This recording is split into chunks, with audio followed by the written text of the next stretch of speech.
guys, bienvenue chez la Dwight About Everything. Et cette fois-ci, on va aller sur des sources mises sur une certaine personnalité très connue qui est en prison actuellement pour 28 ans de prison. Donc, ceux qui sont dans le game, dans le hip-hop, dans le rap, qui connaissent ça, vous allez déjà savoir c'est qui. Même ceux qui sont même pas dans le hip-hop, vous savez déjà c'est qui. Suge Knight, celui qui était le manager de Tupac, qui était dans l'auto avec Tupac, et puis il était très problématique aussi, l'ancien propriétaire de Death Row, qui a vendu à Snoop Dogg le Death Row.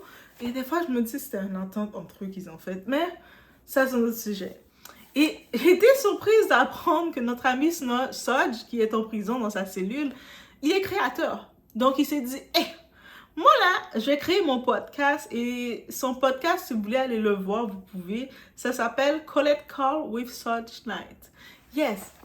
Il est en prison, imaginez ça, et il fait son podcast, et il a des contacts, il y a des gens qui l'appellent, c'est pour ça qu'il est toujours de la prison, il est toujours ressourcé, il a de tout, mais bref, c'est une demande qu'il a faite, il a dit, moi je vais rester en prison toute ma vie, clairement. Sa peine a été faite en 2015, en prison. Donc il a dit, tant qu'à être en prison, pourquoi ne pas laisser ma créativité aller et faire ce que j'aime, connecter les nouvelles, et en effet, il y a beaucoup de personnes de sources qui viennent lui donner de quoi, et il a de quoi. Et ce qu'il a, ça concerne un peu la raison du divorce entre notre couple Jennifer Lopez et Ben Affleck. Et là, quand je regarde ça, je me dis, en vrai, c'est quoi? On va écouter qu'est-ce qu'il a dit, on lâche la doigt, on regarde en tant que tel, qu'est-ce qu'il nous sort, et on y va. And it's about everything.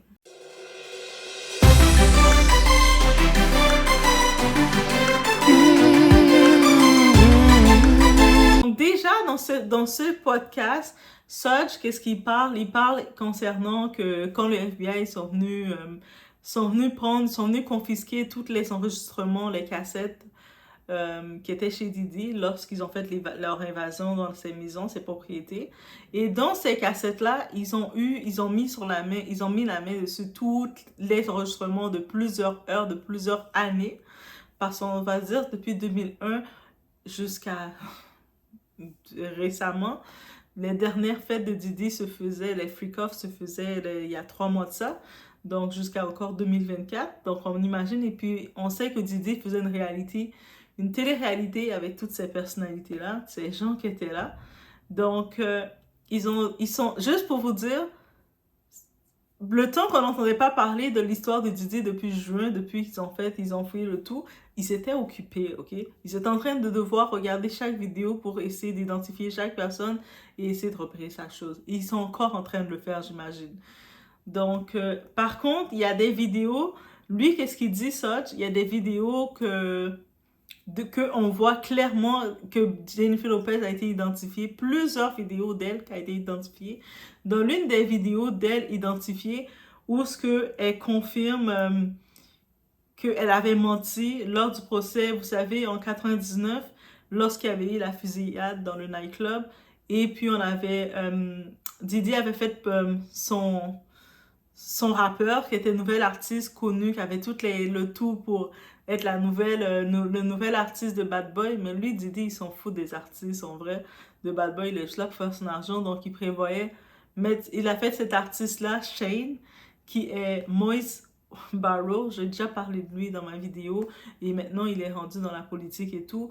Et puis, clairement, il a aussi dénoncé comment Diddy l'a saboté et qu'il n'était pas supposé prendre la prison, et puis ils ont trouvé le tout. Mais Jennifer Lopez était celle qui témoignait, qui disait, mais non, mon chéri, Diddy avait pas l'arme, c'est Shane, vraiment, c'est Shane.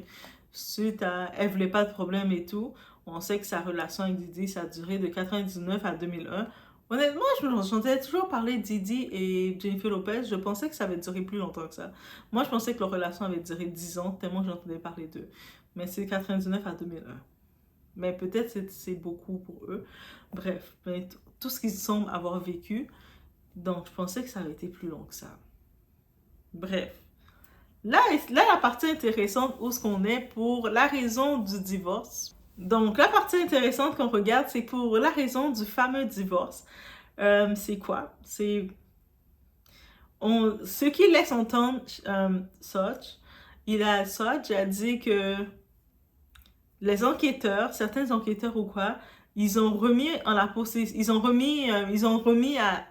à Ben Affleck des enregistrements à Ben Affleck. Like, ils l'ont donné ça pour lui dire, en tant que tel, c'est une façon de dire, oh, tu dois voir dans quoi que ta femme est impliquée et tu es un bon gars et puis tu dois voir ça pour sortir de là parce que c'est pas bon. Elle est impliquée dans un gros dossier qui s'en vient et puis ça va sortir. Et puis on dit que Jennifer Lopez, il y a beaucoup de vidéos d'elle qui sortent, il y a beaucoup de choses d'elle qui sortent. Le temps qu'elle a fait avec Diddy, c'était beaucoup. Elle a eu le temps d'expérimenter beaucoup de choses et puis on peut l'imaginer. Donc, c'est là qu'on se rappelle le divorce s'est fait. Ça s'est fait quand même très rapidement, qu'on était un petit peu comme... Mais ils étaient ensemble de 2002 à 2004. Ils ont essayé d'être ensemble. Ils s'étaient fiancés, des fiançailles super publiques, super gros. Ils ont arrêté leur fiançailles. Ils restaient un petit peu. Après, en 2004, ils se sont laissés. Et ça a laissé le monde dans la soif et chacun a fait leur vie. Donc, Jennifer a fait ses mariés, chacun a fait leur vie. Ils se sont retrouvés, ils se sont mariés en 2022. 2024, c'est divorce catégorique, c'est fini. Et il n'y a pas de retour en arrière. La façon que c'est, il n'y a pas de retour en arrière. Et chacun se sépare avec leurs biens. Actuellement, ils avaient acheté une maison, un manoir. Je dis une maison, pour eux, c'est une maison, mais c'est pas une maison, c'est un manoir. C'est réellement un manoir qui vaut 60 millions dedans, là, comme ils sont dans le luxe et tout. Mais là, quand Ben Affleck l'a laissé, a divorcé, il a pris ses valises, il n'est même pas resté dans la maison, tellement qu'il voulait plus rien savoir d'elle. Donc, on commence à comprendre que pour la laisser comme ça, c'est qu'il y a quelque chose de grave qu'il a vu et puis il ne veut pas être associé à ça. Ça, c'est clair. Et là, maintenant, la maison, le manoir qu'ils ont acheté ensemble est en vente. Donc, si jamais vous passez par là, vous voulez acheter un beau manoir qui appartenait à Ben Affleck et Jennifer Lopez, mais leur manoir est en vente. Je veux juste vous dire ça comme ça. Et Ben Affleck veut plus rien savoir de ça. Vite, le plus vite que c'est vendu, le mieux que c'est pour lui. Et là, maintenant, la question que je me dis, c'est qu'est-ce qu'il a vu? Et en possession, on a donné accès de voir, on a donné des enregistrements. C'est certainement pas les originaux parce que c'est autres égales, mais ils ont quand même donné des copies pour le montrer. Et en voyant ça, il a divorcé complètement la femme qui était techniquement la femme de sa vie, qu'il avait des promesses d'amour avec elle éternelles, des promesses éternelles, l'amour éternel. Bref, mais ils avaient ça ensemble et ça a été direct échangé. Donc, c'est sûr qu'on peut dire plusieurs raisons du divorce peut se faire. La vie de famille. Ils sont pas trop dans la même ambiance. On voit que Jennifer Lopez, elle aime quand même le côté bling-bling. Jennifer Lopez, en vrai, quand je la voyais avec Ben Affleck, on dirait qu'elle était plus dans son élément quand elle était avec Diddy, qui était dans les artifices, dans les paparazzis, ce monde-là. Elle aimait kiffer ce monde-là, alors que Ben Affleck, tu le vois qu'il a fait des années avec Jennifer Garner. Ils étaient tous tranquilles dans leur petite vie à la campagne, limite. Et puis, quand on le voyait, c'était juste quand il faisait des films. Et on le voyait rapidement venir dans le tapis rouge. Après, il retournait dans sa campagne, on ne le voyait plus. Donc, avec Jennifer Lopez, même quand on le voyait ils étaient ensemble, on le voyait dans des événements, Ben Affleck avait toujours l'air malheureux. Il avait toujours l'air d'être quelqu'un qui était au bord de pleurer, qui était comme, j'étais tranquille chez moi, en train de regarder ma télé, puis la petite prairie. Puis là, je suis obligée de venir dans vos événements comme ça. Tu le vois qu'il avait l'air malheureux et triste, mais il était là.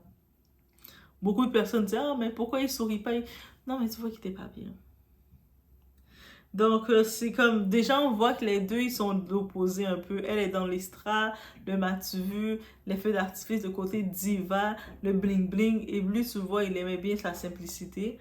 Mais au-delà de ça, je pense que c'est même pas ça qui a précipité leur divorce. Je pense que c'est réellement qu'est-ce que Saj a dit dans son podcast. Allez voir son podcast. Il y a des gens qui appellent.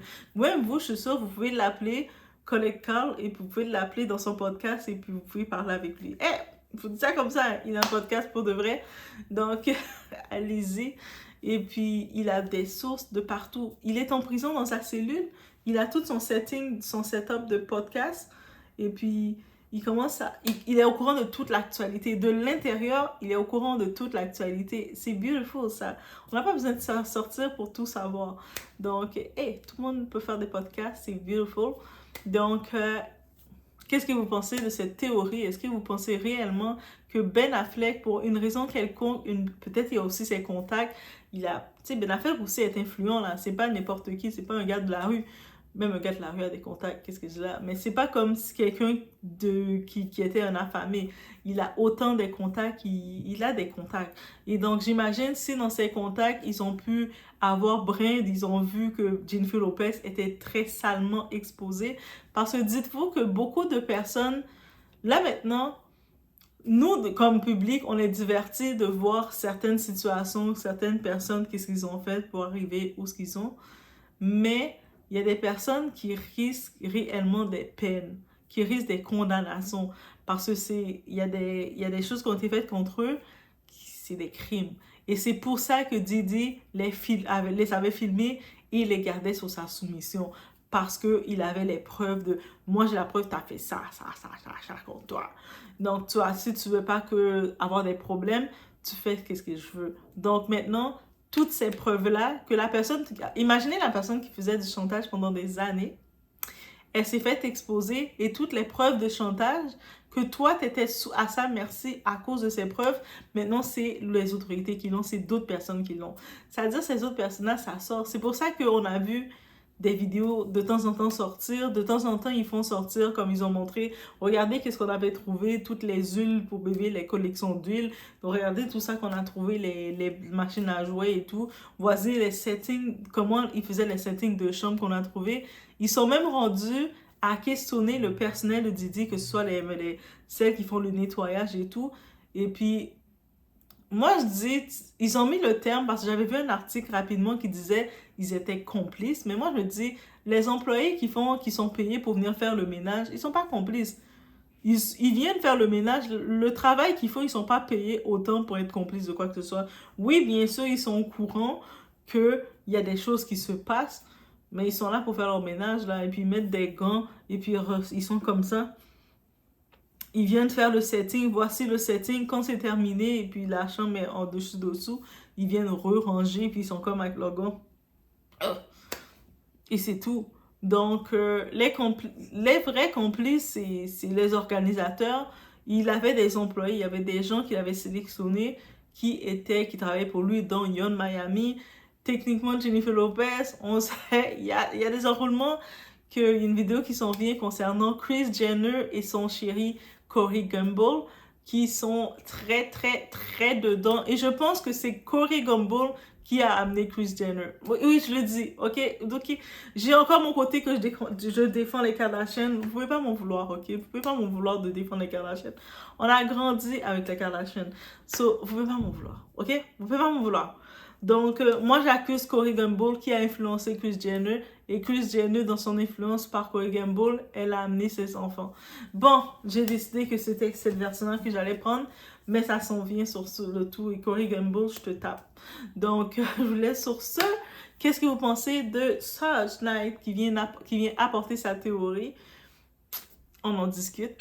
Et on se voit aux prochaines vidéos.